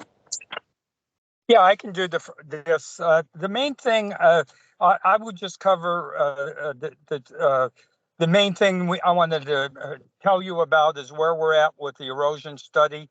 And I talked to Chelsea this morning. I will have to add something to the list that I put together for the update. But where we're at right now is on step number 3, where we the Tetra Tech has completed the inspections to validate some of the observations that the ponds group had done. The final report's supposed to be available in 1 to 2 weeks. We'll have a special meeting of the subgroup to just agree on to agree with Tetra Tech, compare what our group did with observations and compare that to the Tetra Tech report.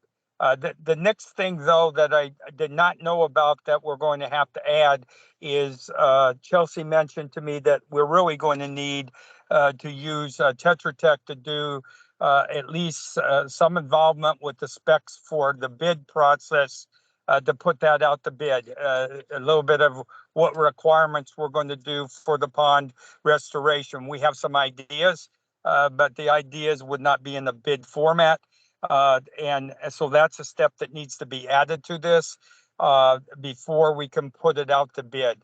After that's been done, we will go out to bid. We'll select the pond subgroup. We'll select one of the bids and we'll come back and recommend that to PPAC. And then PPAC will then recommend that to CDD, because we do not know the exact cost because we've not done this on a full pond before. And what Gateway has done in the past has been more high-end Armor Max type of or membrane type of stuff. We're viewing that we will probably end up with just taking the silt out of the pond to restore the bank and then putting coconut mesh and littorals on top of that. So that's where we're at. I think we're in good shape. I think I was worried about getting this done so that we could start it after rainy season, but we're in good shape right now. Good progress, and I think we should be able to have this all completed with the selected vendor to do the restoration on one of our ponds. It will again be a multi-year effort, just like the downspout initiative was. And we will take some of the money that we're doing today for downspouts and just move that over to the erosion of our bank to fix the erosion. So that's the plan right now, just to keep you updated. That's the main thing I wanted to cover with you. There's a few other minor things on here, but the biggest thing is the erosion study and how we move that forward. Doug, a question. This is Peggy. Did you need funding to be able to have Tetra Tech give you the official specs for the bid? Well, I'm going to have to look at, I will need funding. The answer is yes. It's not free. What I'll have to look at, Peggy, is I have no idea what that cost will be. And if it's, let's just say, a large number, we might not be able to do a pond next calendar year. This is a full-blown construction project between permitting, design plans, permitting through South Florida potentially if we're dredging or pulling silt from the pond. So we're waiting on that report from Tetra Tech to see what their stance is and then how to proceed moving forward. So I don't envision this to be a simple solicitation of 3 prices. It is a full-blown construction because we want to make sure we have warranty, that they're meeting all of our spec requirements for construction, if there's bonding requirements. So we're treating it similar to what we're doing on this side, but it'll have to be put out as an RFP or ITB, invitation to bid. Yeah, and that's what you and I talked about. When I mentioned 3 bids, I really meant 3 formal bids, and that's why we have to have bid specs from Tetra Tech. Okay, this is Marty, the bridge guy. Do you need to be involved in the diving inspections of the bridges? Because they'll be looking at the footings for silt or erosion. I don't know. You're talking about the bridges, and most of the big bridges you're talking about are on the flowway, correct? Yes. So because the cart path ones have pretty much been just redone in the last 3 years, but on the ones around the preserve. You know, I can be a part of that, but you know, I don't know. Price CDD would be a part of that also, the staff, because that's the flowway. Typically, okay, the district has overseen the flowways and then the ponds subcommittee has handled the rest of the ponds in Pelican. But as a common courtesy, that invitation can be extended to a designee of the ponds committee to attend. Okay, so here's my stupid question. There are none. So it would be a lot cheaper if we didn't have a diver on 2 of the bridges, if we could lower the level in the pond. Is that possible? That's the flowway. That's not, we could lower the level of the ponds. We've done that before when we've done bank restorations where we close the interconnect pipes and pump water out to another pond. But the thing is with the flowway, I don't know how you could lower. Plug a pond, we can't plug a flow. Yeah. Okay. So of course, like we talked with Volker, ideal time to do it is when it's dry season. So this isn't a rush to get it done. It's a couple more months isn't going to hurt, but if they can get a better solution out of, or a better review of those bridges and structures when it's dry, it's probably a better opportune time to do it. Or we can just buy a snorkeling unit and give it to you and let you dive down there. No, thank you. I'll watch for gators. So I inquired if it would be cheaper, what would be the cheapest way, and I identified a cofferdam, which would be very expensive. Draining the ponds by another 2 feet would be acceptable, but if we can't do that, it would have to be divers. We'll see what their prices come back with. And Right, that's enough of my bridge questions. okay, until next time. That's all I have that I wanted to cover. Right, thanks, Doug. You had one more, the review of the Tetra. Oh, we have the Tetra Tech. Yeah. Okay. A good one. That one needs to get taken off. Okay, so this is no. It's more of an FYI kind of thing. We're not going to do Tetra Tech. They're working with FTE, so we'll be coming back with a quote. So that can actually, we don't need to discuss that. Okay. I so- verified that with Dean too. Okay, so stay tuned. Maybe I can add a bit to that. The task authorization from Tetra Tech was to take measurements at maybe 15 different spots and verify that we had room to make a bike lane. That's not needed because we have a 5-year-old study from Johnson Engineering that indicates that is a proof source that is in fact the case. Andrew Johnson and I have also made some measurements along Pelican Preserve and Cypress. And we verified through the city's website that 4 feet is adequate for a bike lane. So that eliminates the need for the Tetra Tech. Dean Grove and I had a conversation with with Justin from Florida Transportation this week, and he is going to be talking with Justin was going to be talking with Carl at the city of Fort Myers about a couple of issues in the roundabout area. It seems that you can't carry bike lanes completely around through that, and we may need to have some exit ramps up to the sidewalk. So we're getting some clarification on that. But otherwise, Florida Transportation is kind of moving forward with some information and recommendations for us to go forward with a permit request to the city. That's great. All right, can we go into member items and report any other member comments? John, Jen's coming up to give some updates on some other projects, if you don't mind. I just want to give some updates on some outstanding projects real quick. Pop open the bubbly because the generator is fully hooked up.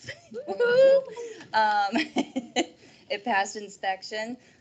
West Coast will come out next week and they'll fire it up and get it under its warranty. We will have to decide, though, there is an app that can go on someone's phone where you can get the alerts when it's, it does a weekly run. So those of you who own generators, you know the program. So we just need to decide who wants to have that. Andrew. Yeah, Andrew will have that. Okay, perfect. So that's done. D&G Pavement Solutions, we issued the PO. Andrew got that sent to me yesterday. That's been sent to D&G. They'll get back to me in a couple weeks on when the scheduling. They're booking into October right now. No, the whole restriping, I'm sorry. D&G pavement for the road restriping. Matarita, we approved the new paver colors. I sent it to Tim with rock solid, but he's not responded back. I sent another email asking for an update, so I'll get on him on that as well. Andrew and I met with Gator Construction for, I believe it was about 6 areas in Pelican Preserve where the sidewalk was heaving up from roots from the oak trees.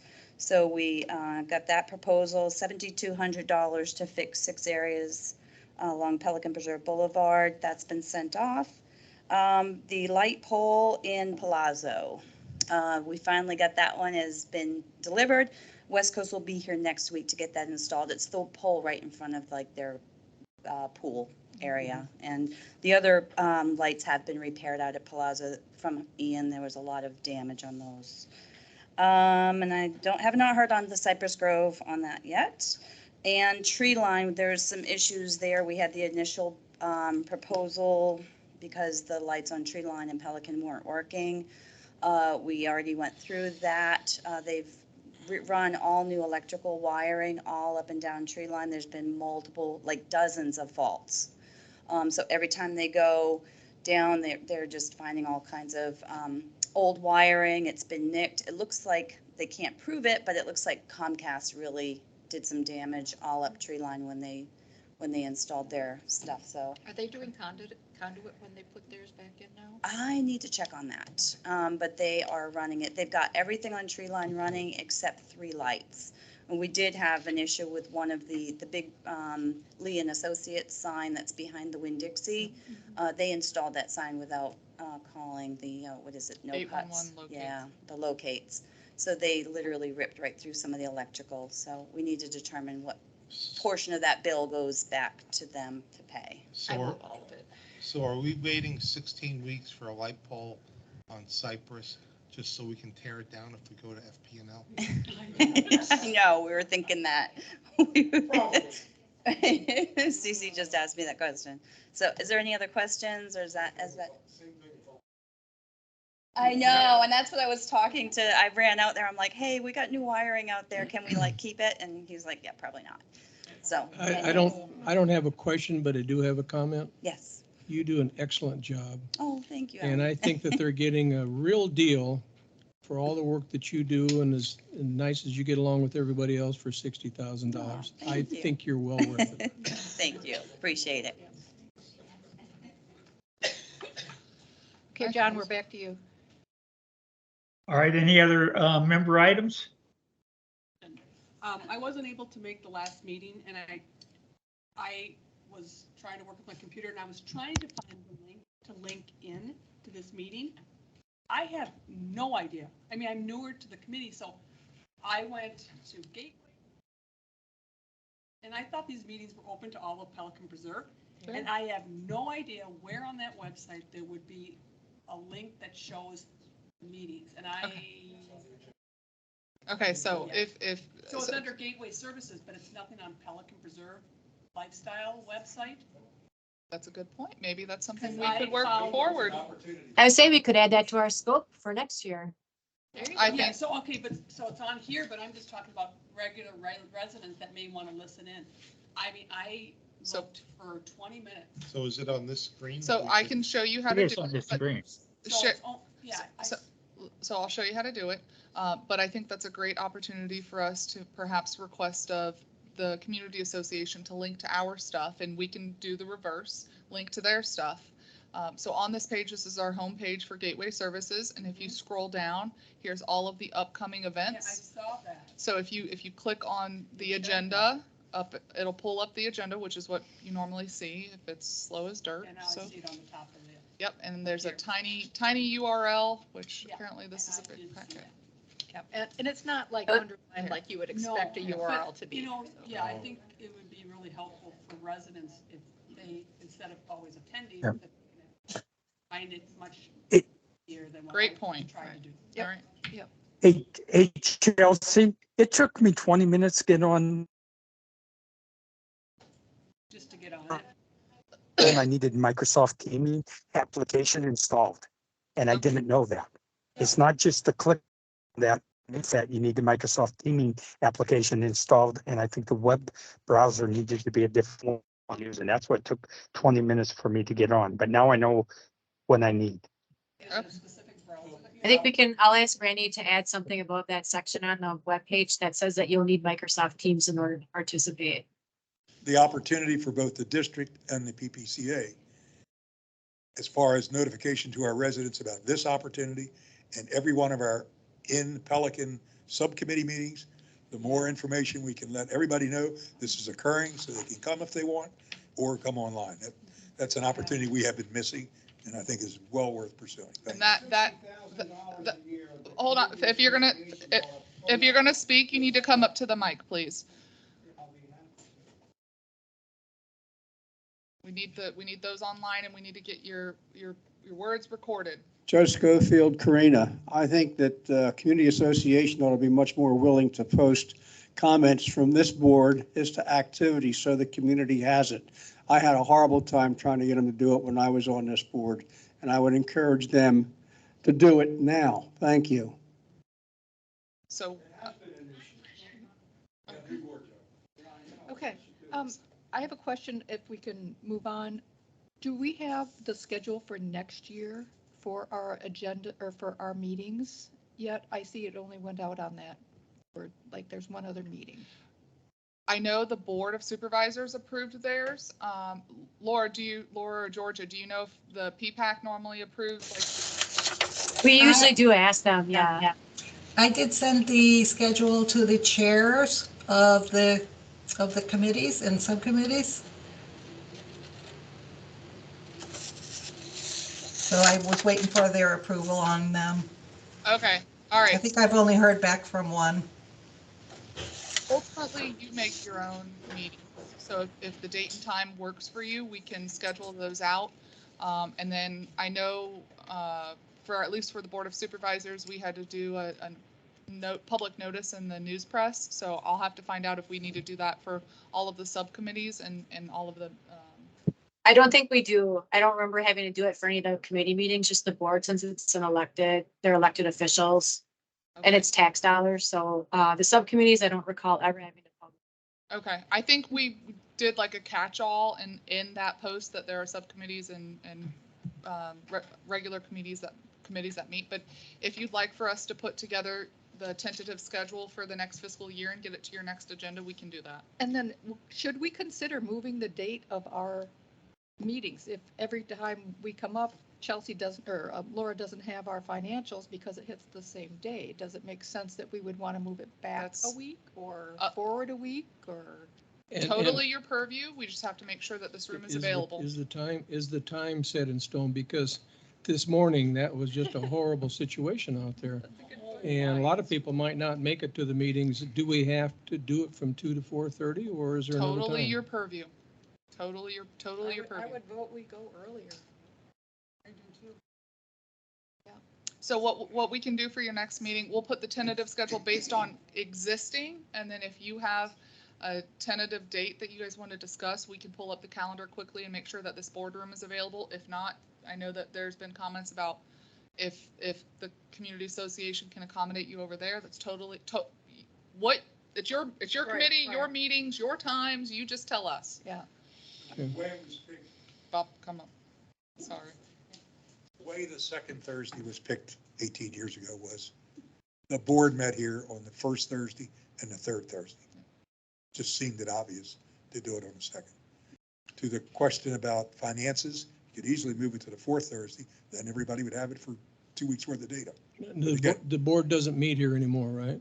No, they still do, but Oh, the they still first do? Thursday and the Okay. third Thursday, Yep. first and third. And we have Okay. Parks and Rec Advisory Committee. But there's a lot of other people that meet here too. Okay. Yes, All so, right. but again, if you have some times and dates that you guys want, you So can could change Could it, you look at the fourth the fourth Thursday. Yeah. Georgia, can I you seem look? to recall that you used to meet later. It was like the third Wednesday or something like that, and it got moved up to the second Thursday. And that was not too long ago. That was within the last couple of years since I've been here. I would, well, I would love a Wednesday. Wednesday works. The Parks and Rec typically meets the last Wednesday of the month, but Wednesdays look pretty open. I'm just scrolling. Wednesdays look Like, pretty. if you would do the third Wednesday, we know that we have to have the financials for our board meeting on the third Thursday. So that would mean that I would have the financials for you for your meeting if you wanted to do it on a Wednesday. I'm not saying it's up to you guys, but I'm just saying if you're concerned about the financials, that would work. You have Wednesdays 10 to noon. I'm not good Wednesdays. I have Architectural Control Committee meetings on the first and the third Wednesdays. There was a lot of discussion, I'm trying to think when, and Thursday still came out to be the best. I mean, we can always review it, but there were some other issues that the second Thursday worked. If you I wanna- think part of the other reason why you guys chose the second Thursday is that it fell between the board meetings. And that way, if you took any action or needed the board to act on anything, that gave me time, that gave me the week that I needed to get it on the agenda for the next board meeting. How about 9:30 to noon? Is that a bad time for On people? Thursday's not good for me, that early, that's too early. Yeah. For me. Okay, Well, pull together the Yeah. regular one. Set Maybe the we alarm. charge each of us with looking to see if there's anything that works or doesn't work, and we bring it to that meeting. Okay, we'll add that to as an agenda item for your next committee Okay, meeting. we'll talk about what. Okay? Is there any other member items and reports? Does anybody online, Phil, Randy, John, you guys have anything for member items and reports? I'm fine. Make I a have, mo- I have nothing. Well, hold on, before you motion to adjourn, we gotta set our next meeting agenda. So just so we're clear from a staff perspective, what your expectations are for the next meeting. So as long as we get that ponds subcommittee, that ponds report, and that ponds has a chance to review it, we can have that tentatively scheduled for your next meeting. Okay. and will you have a report on your meeting with PPCA and? Of course. Yeah. Of course. All right. So we'll continue this. And then if you make significant progress on the streetlight finances. Yep. so Yep. that should be on. Streetlight finances. Bridge inspections. Bridges. See, you said we're done with those. If you forget about the bridges, you In a finalized budget. Yeah. Yep. Streetlights, finalized budget. I've got the agenda, this, or the scheduling for the next fiscal. And hopefully we can work through on the financials. And then, next, Laura, what date is it for no POs? The 15th of August? She might not be on anymore. She's probably partying. No, I'm there. My mouse wasn't cooperating to let me unmute. Yeah, I tried not to have anything after the 15th of August as far as purchase orders, unless it's an emergency. And you need to make sure that it will be billed and paid for by September 30th of this year.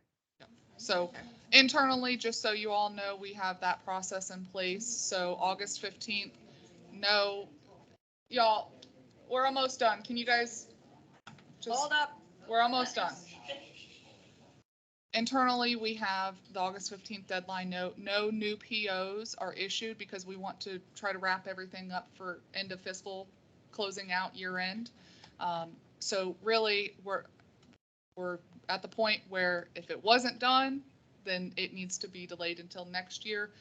We do issue emergency purchase orders if needed, but only on an emergency basis, and you really got to convince Laura that it's an emergency. So, and that is district-wide for utilities, for public works, for any of the committees, et cetera. So just wanted to give you all that. So we will, Laura already sent the amendments to the budget based on your discussions and approvals today to Stephen. So we were waiting on this meeting to conclude before we could get the final budget version 4 to include in the packet for the Board of Supervisors that will be issued tomorrow. We have the budget hearing next Thursday at 6 p.m.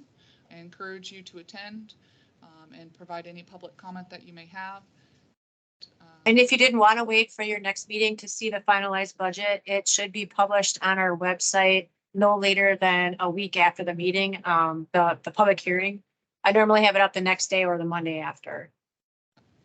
All right, anything else? I will not be here at next meeting, so, okay. I don't believe I will either. So our next meeting is September 14th at 1400 hours. I will be there. You will be there. Correct. Good. All right, we just have to make sure that we have a physical quorum, and if you don't meet a physical quorum, you can still meet and discuss, but you cannot take action. So, all right, with that. Make a motion to adjourn. I second it. Thank you. Have a great day. Aye. Thanks, everybody. Thank you.